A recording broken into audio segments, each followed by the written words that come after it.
EPP4 Microsoft Excel User Interface, Week 8, Basic Process Flowchart.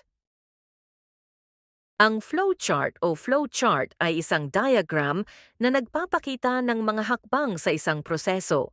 Karaniwang ginagamit ang flowchart para ma-visualize ang sunod-sunod na mga aksyon o impormasyon na kinakailangan para sa pagsasanay, pagdodokumento, pagplano at paggawa ng desisyon. Ito ay gumagamit ng mga simbolo, shapes at arrow upang ipakita kung paano ang isang hakbang ay nauugnay sa isa't isa. Mga pangunahing simbolo na karaniwang ginagamit sa pagbuo ng algoritmo. Pagsisimula at pagtatapos, ito ay karaniwang ipinapakita gamit ang simbolong bilog na may nakasulat na start at end. Proseso. Ito ay isang higit parihabang block na naglalaman ng isang hakbang o aksyon sa algorithm. Desisyon.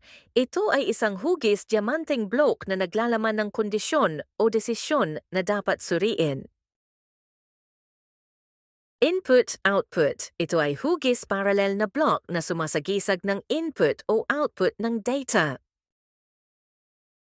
Arrow. Ang mga linya ay nagpapahiwatig ng pagkakasunod-sunod sa daloy ng proseso.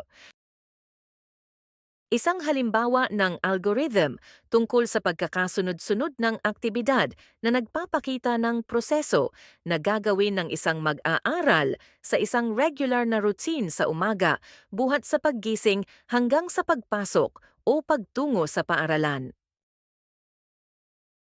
Gamit ang mga simbolo gaya ng arrow, pagsisimula at pagtatapos, proseso at desisyon, kasama ang kaukulang mga label na makikita sa flowchart diagram.